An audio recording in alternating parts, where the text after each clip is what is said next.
안녕하세요. 사랑타령입니다. 이번 영상은 국제결혼을 생각하시는 분들께 드리는 말씀 시리즈 마지막 영상입니다. 국제결혼을 하고 나서 일어날 수 있는 일들을 미리 알고 준비하시는 데 도움이 되었으면 좋겠습니다.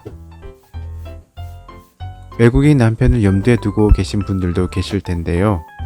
저의 상황을 기준으로 편의상 외국인 배우자의 가족을 처가로 표현하는 부분에 대해 양해 부탁드립니다. 동남아 여성과 결혼한 국제결혼 커플들이 겪는 갈등 중 하나는 처가의 경제적 지원입니다.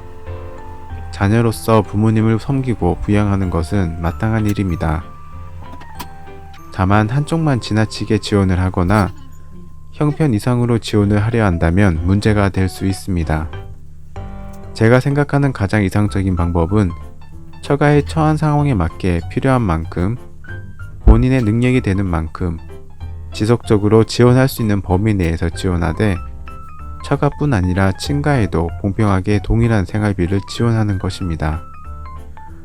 그러나 저희처럼 지금 형편이 좋지 않아 그렇게 할 수 없는 상황이라면 결혼 전부터 이 부분에 대해서는 명확하게 하는 것이 좋습니다.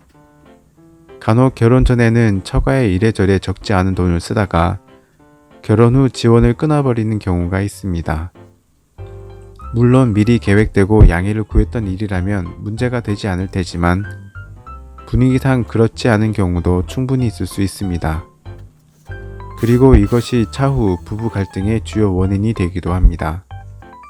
비슷한 맥락에서 국제결혼을 하신 분들 중 한국에 오자마자 아직 한국어도 서툰 아내가 일을 하러 가는 경우도 많이 볼 수 있습니다. 필리핀에서는 해외로 이민을 가게 되면 출국 전 일정 교육을 이수해야 합니다.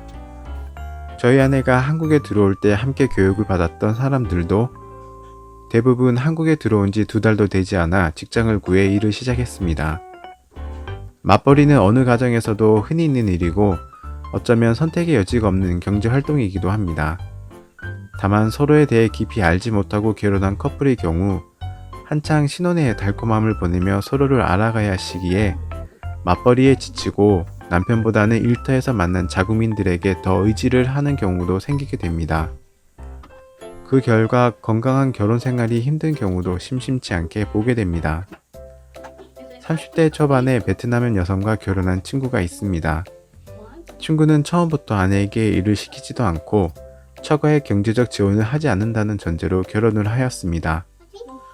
다만 처가 식구들이 한국에서 일을 할 수 있도록 최대한 지원을 하고 있었습니다. 물론 처음부터 처가의 지원을 할 필요가 없는 배우자를 만나거나 오히려 처가로부터 지원을 받는 한국 분들도 계십니다. 각 가정의 사정에 맞게 충분히 의논하되 무엇보다 건강한 부부관계를 만들어갈 수 있는 방법을 찾는 게 중요할 것 같습니다. 필리핀 서민 중에서도 가난한 편이었던 아내는 지금껏 만나온 사람들과는 많이 달랐습니다. 그녀 나름 가족을 위해 열심히 일을 하고 있었지만 번 돈을 제대로 관리할 줄도 몰랐고 앞으로의 계획도 전혀 없는 상태였습니다. 그래도 다행인 것은 장인어른의 조언으로 시골에 땅을 사서 집을 짓기 시작한 것입니다. 그리고 돈에 대한 지나친 욕심이나 허영심이 없어 과소비나 사치를 하는 일이 없는 것입니다. 다만 아직 계획적으로 돈을 쓰는 데는 서툴러서 돈이 있으면 먼저 쓰고 보는 것은 여전합니다.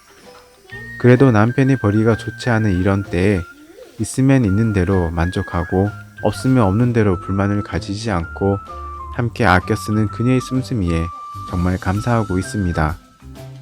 부부의 경제관은 행복한 결혼 생활을 유지하는 데 중요한 요소임은 두말할 나위가 없습니다.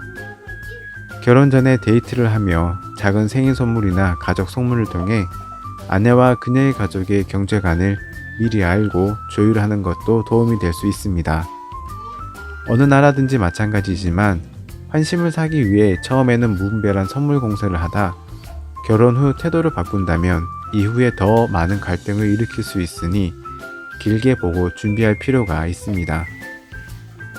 다음은 자녀의 언어에 관한 것입니다. 외국인과 결혼하면 자녀는 자연스럽게 이기국어를 하게 되는 걸까요? 물론 그렇지 않습니다. 자료에 따르면 다문화 가정 중 양쪽 언어를 교육하는 가정은 30% 정도에 불과하며 그 중에서도 실제 습득률은 매우 저조하다고 합니다. 언어는 생활 속에서 사용되는 말을 배우게 됩니다. 처음에 저희는 영어권에서 생활을 하는 계획을 세웠습니다. 그래서 저희 부부는 의도적으로 영어로 대화를 하고 또 아이에게도 영어를 먼저 가르쳤습니다. 부부가 서로 이해할 수 있는 말로 아이에게 가르치고 평소에 사용한다면 아이의 언어 발달이 늦거나 하지는 않는 것 같습니다. 다만 계획했던 시기에 영어권 국가에서 생활을 할 수 없게 되자 부모의 부족한 영어 실력이 아이의 언어 습득에 걸림돌이 될 것 같아 고민입니다. 저의 외국어 습득 경험을 미루어 봐서 생활하고 있는 국가의 언어 습득이 가장 유리하다고 생각합니다. 그래서 지금 한국에 있는 동안 아이가 한국어를 배울 수 있도록 노력하고 있습니다. 아직 어려서 능동적으로 언어를 습득할 수는 없지만 어린이집에 다니며 그곳에서 사용하는 단어들을 집에서도 사용을 하면 한국어를 익히는 데 도움이 될 것 같다. 최근에는 집에서도 한국어 사용 비중을 늘리고 있습니다.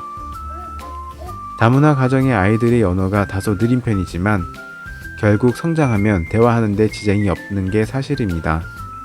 하지만 사고는 언어로 이루어져 있어서 언어 사용이 능숙하고 단어를 많이 할수록 아이들의 생각의 폭이 넓어진다는 실험을 본 적이 있습니다. 어릴 적부터 생각의 폭이 넓은 아이는 자라면서도 사고력이 더 커지게 된다고 하니 아이들의 언어를 위해 더욱 신경을 쓰게 되었습니다. 그런 의미에서 아이들의 언어 습득을 위해서 부부가 서로 협력하는 것이 무엇보다 중요합니다. 협력을 위해서는 부부간의 의사소통은 더없이 중요하다고 생각합니다. 아이가 사용하기 원하는 언어를 중심으로 부부가 함께 노력하면 온 가족이 하나가 될 수 있을 것 같습니다. 저희 아버지께서는 경상도에서 나고 자란 토박이시고 어머니께서는 전라도 태생의 서울분이십니다. 어쩌면 우리나라 안에서 가장 먼 곳의 두 사람이 만나 결혼하며 겪었을 많은 문화적인 갈등이 있었을 텐데 유독 음식에 있어서는 갈등은커녕 평화 그 자체였습니다. 어머니 음식 솜씨도 좋았지만 어떤 음식을 만드셔도 아버지께서는 늘 잘 드시고 칭찬을 아끼지 않으셨습니다. 자주 듣던 말이 어머니께서 식당을 해도 성공할 거라는 말씀이셨습니다. 수없이 듣던 말인데도 그럴 때마다 어머니 얼굴엔 행복이 묻어납니다. 그런 영향에서인지 저 역시 발록 같은 음식을 제외하고는 아내의 나라의 음식은 웬만하면 거부감 없이 잘 먹는 편입니다. 그리고 아내가 해준 음식들도 대부분 입에 잘 맞습니다. 간혹 입에 맞지 않은 음식이 있더라도 군말 없이 해준 음식은 감사히 잘 먹고 있습니다. 아내의 경우 새로운 음식에 잘 도전하는 편이 아니라 아직 잘 먹지 못하는 음식들이 있습니다. 하지만 차츰 한국 음식에 익숙해지며 지금은 제가 좋아하는 한국 음식은 웬만해서는 요리할 줄 알게 되었고 함께 두 나라 음식을 즐길 수 있게 되었습니다. 물론 처음부터 이렇게 평화로운 분위기는 아니었습니다. 제가 요리해주거나 추천해서 처음 먹는 한국 음식은 한 입만 먹고 말거나 아예 손도 안 대곤 했습니다. 그런데 어느 날 친구들이랑 밖에서 먹고 와서는 맛있다고 다시 해달라거나 먹으러 가자고 합니다. 또 어느 날 아버지께서 손도 안 대던 된장찌개를 먹어보라고 하셔서 억지로 먹은 적이 있습니다. 그 후부터는 된장찌개가 맛있다며 식당에 갈 때마다 시켜 먹고 집에서도 자주 해먹게 되었습니다. 남편이 맛있다고 권하거나 해줄 때는 안 먹다가 친구나 다른 사람이 시키면 먹는 아내가 얄밉기도 했지만 그만큼 남편을 편하게 여긴다는 뜻이라 생각합니다. 결국 한국 음식이 안 맞는 게 아니라 새로운 음식에 대해 마음의 준비가 안 된 거라 생각했습니다. 그리고 꾸준히 새로운 음식을 접할 기회를 주며 실망하지 않고 기다리기로 했습니다. 이제는 아내도 그런 저의 마음에 부응해 가끔은 새로운 음식에 스스로 도전하기도 합니다. 문화가 다르면 당연히 입맛이 다르기 마련입니다. 사람마다 좋아하는 음식과 싫어하는 음식이 있을 수도 있습니다. 처음 먹는 음식이거나 마음에 들지 않는 맛이라도 웬만하면 내색하지 않고 잘 먹으려는 사람이 있고 아예 손을 대지 않으려고 하는 사람도 있습니다. 하지만 서로의 음식 문화를 존중하고 무엇보다 상대의 기호와 즐거움을 존중하며 기다리고 포기하지 않으면 언젠가 함께 같은 음식을 먹으며 즐거운 시간을 보낼 수 있으리라 믿습니다. 마지막으로 사람마다 차이가 클 수 있지만 대부분의 국제 결혼을 한 커플이 한 번쯤은 겪는 불편함이 있습니다. 예를 들어 장을 보러 가거나 쇼핑을 갈 때 혹은 대중교통을 탈 때 외국인인 아내 입장에서는 모든 것이 낯설기 때문에 동행하며 가르쳐 주어야 합니다. 우리가 당연시 생각하는 쇼핑에서의 지불 방식, 대중교통 이용 방법도 나라마다 모두 다릅니다. 그리고 처음에는 병원이나 관공서에 가야 할 일이 있을 때에도 대부분 동행하지 않으면 안 됩니다. 언어적인 문제도 있지만 한국말을 어느 정도 할 수 있다 하더라도 어려운 표현이 나오거나 급박한 상황에서는 알던 말도 이해하지 못해 난처해지는 경우가 생기기 때문입니다. 저도 처음에는 이런 일을 어려움으로 전혀 생각하지 않았습니다. 연애를 할 때에도 어디든 함께 가고 무엇을 해도 함께 하는 게 마냥 즐겁기만 했습니다. 쇼핑을 할 때에도 장을 볼 때에도 함께하는 즐거움을 놓치고 싶지 않았습니다. 병원이나 관공서는 말할 것도 없습니다. 안 그래도 몸이 아픈 아내를 혼자 병원에 보내고 싶지도 않고 어떤 상황인지 보호자인 저도 알아야 하기에 항상 같이 다녔습니다. 또 관공서에서는 중요한 서류들을 일일이 도맡아서 체크하곤 하였습니다. 그러나 몇 년을 함께 살다 보니 상황이 항상 그럴 수만 있는 것도 아니라는 것을 알게 되었습니다. 내가 시간을 낼 수 있을 때는 괜찮은데 급하거나 다른 문제가 있어서 시간을 내기 어려운 경우가 생기면 아내는 장도 혼자 못 보고 병원도 혼자 못 가니 마냥 집에서 저만 기다리고 있는 것이었습니다. 그래도 시간이 지나자 다행히 몇 번 갔던 곳은 스스로 다닐 수 있게 되었습니다. 나중에 친구들이 생기고는 친구들 따라 시장이나 병원에도 다닐 수 있게 되었습니다. 또 교통카드를 만들어주니 친구들과 버스를 타고 멀리도 다닐 수 있게 되었습니다. 그러나 지금은 시골로 이사를 해서 집 주변에 아무것도 없어 간단한 것을 사러 갈 때에도 차를 이용해야 합니다. 그런데 아내는 아직 운전을 못해서 제가 항상 동행을 하고 있습니다. 그리고 막내가 아직 어려 잠깐 나갈 때에도 항상 아이의 짐을 함께 싸서 나가야 합니다. 또 아이의 예방접종 같은 간단한 일도 항상 온 가족이 함께 다니게 됩니다. 아이를 어린이집에 보내고 데려오는 일도 아내가 친구 집에 다녀올 때에도 아이들을 데리고 다녀야 해서 항상 데려다 주고 또 데려와야 합니다. 아내가 걸어 다닐 수 있는 거리에 편의시설이 있거나 운전을 배워서 혼자서도 다닐 수 있으면 상황이 좋아지지만 그때까지는 남편은 일과 집안일을 병행하고 아내가 가는 곳은 모두 따라다녀야 합니다. 동행이 행복한 것이 사실입니다.